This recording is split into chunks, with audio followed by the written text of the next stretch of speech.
반갑습니다 여러분. 오늘 여러분에게 소개해드릴 차종은 마세라티 그레칼레입니다. 르반떼 이후로 두 번째로 마세라티가 SUV 모델을 또 내놨거든요. 지중해에서 부는 이제 북동풍의 이름을 따서 그레칼레라고 하는 이름으로 차량을 내놨습니다. 뭐 기블리도 그렇고 그 지중해에서 부는 바람 이름을 좀 많이 쓰고 있거든요. 지금 여러분이 보시고 있는 모델은 마세라티 그레칼레 모델 중에서 모데나 모델이 되겠습니다. 사실 제가 제일 좋아하는 브랜드는 이탈리아에서 이제 알파로메오를 상당히 좋아하거든요. 제가 2004년도에 알파로메오 스파이더 모델을 또 타고 다녔기 때문에 그 이탈리아의 감성을 약간 가지고 있지 않나 생각이 듭니다. 일단 이 차는 알파로메오하고 형제차라고 보시면 될 것 같아요. 알파로메오 중에 스텔비오라고 하는 차가 있는데 이 차하고 같은 플랫폼을 사용하고 있습니다. 조르지오 플랫폼을 사용을 하고 있고요. 생산도 알파로메오의 카시노 공장이라는 곳이 있거든요. 거기에서 생산이 되고 있기 때문에 어떻게 보면 알파로메오의 약간 고급 버전이라고 봐도 무방하지 않겠나 생각이 듭니다. 원래 르반떼 같은 경우에는 가로형 램프를 사용했었는데 지금 포르쉐하고 좀 비슷하게 세로형 램프인데 약간 좀 꺾어져 있는 방식, 굴곡이 조금 들어가 있는 마치 개구리 같은 그런 방식의 LED를 사용하고 있기 때문에 아마 포르쉐 마칸을 좀 염두에 두고 제작을 한 게 아닌가 하는 생각도 일부 좀 가지게 되고요. 이 차 크기가 좀 커요. 전장 크기가 4859mm고요. 전폭이 1979mm, 전고가 1659mm.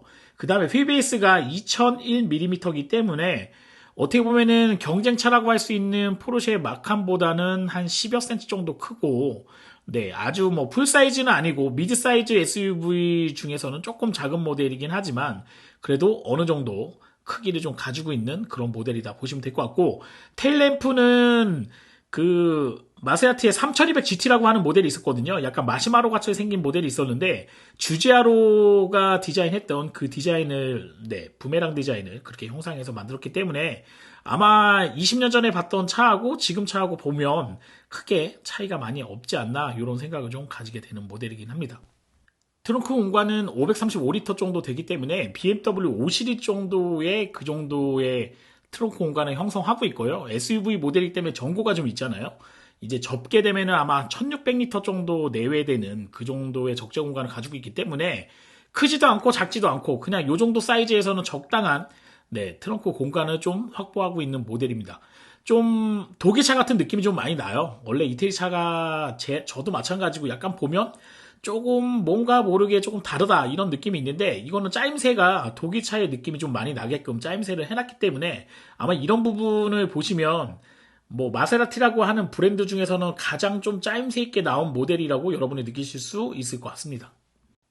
이제 가장 중요한 건 이제 뭐 가격대가 아닐까 생각이 됩니다. 가격이 솔직히 말씀드리면 접근하기에는 조금 어려운 가격대에 형성이 되어 있는 거는 사실인 것 같아요. 세 가지 라인업으로 되어 있는데 GT, 모데나, 트로페오 이렇게 세 가지 모델로 되어 있거든요.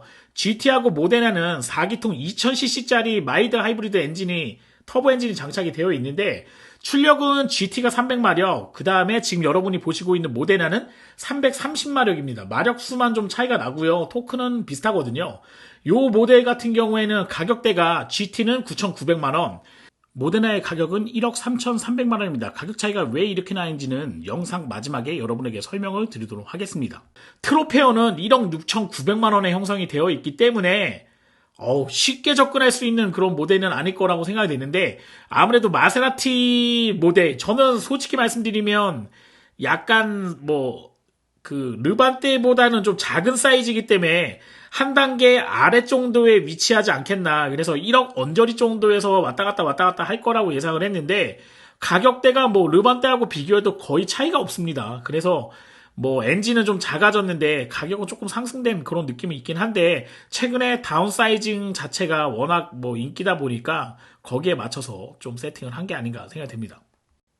최근에 도어가 이제 스투케이트 방식에서 이렇게 플러시 도어 방식으로만 바뀌는데 얘도 뭐 플러시 도어 방식인데 뭐 튀어나오는 방식은 아니고요. 안쪽에 숨어져 있어서 버튼을 누르면 열리게 되어 있는 전자식 도어로 바뀌었습니다. 뭐 최근 추세에 맞춰서 좀 변화가 좀 생긴 것 같고요. 오디오 같은 경우에는 소너스 바베러라고 하는 약간 뭐라 그러면 이태리 오디오 중에서는 상당히 좀 고가에 속해 있는 그런 기술이 좀 함축되어 있는 그런 오디오인데 뭐 피카 노바나 뭐 이런 모델 같은 경우에는 그 스피커만 구매하셔도 한 3천만 원 가까이 되고, 네, 풀로 들어가 있는 걸로 장착하시면 1억 원까지도 가는 그런 아주 명품 오디오거든요. 예, 이런 게 좀 장착이 되어 있는데, 스피커가 21개 정도 장착되어 있다고 얘기하니까요. 요것도 제가 음질을 한번 들어보진 못했어요. 네, 요것도 한번 여러분들이 전시장에 가셔서 한번 경험해 보시면 좋을 것 같고요. 지금 요 모데나 모델 같은 경우에는 화이트 색상의 시트가 장착이 되어 있는데, 네, 대시보드 색깔이나 뭐 이런 거하고 맞춰가지고 상당히 좀 고급스러운 질감을 보여주고 있습니다.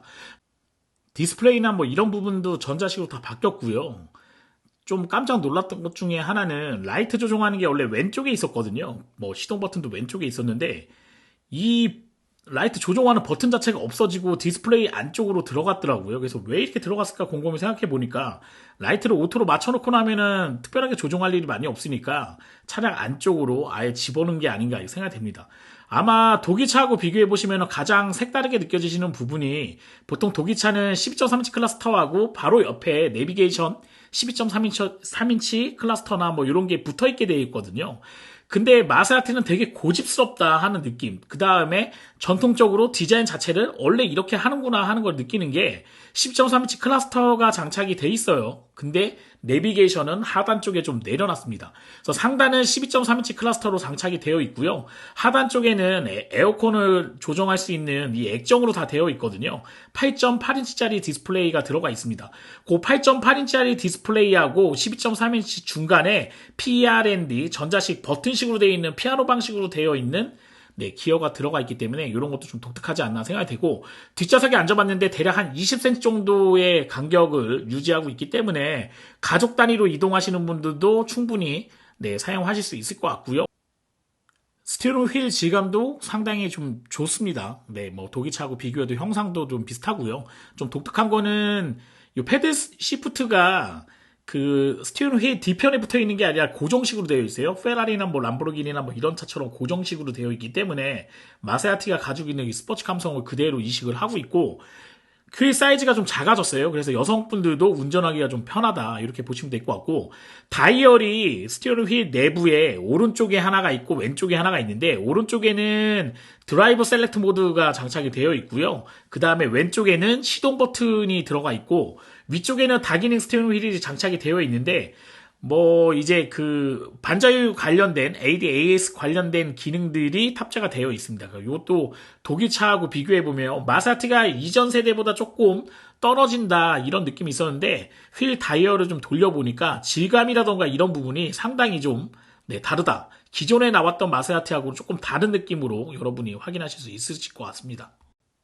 클러스터도 10.3인치 클러스터가 장착이 되어 있는데, 저는 사실 아날로그를 좀 좋아하는 편이긴 한데 요즘 추세가 다 이렇게 디지털로 가고 있으니까요.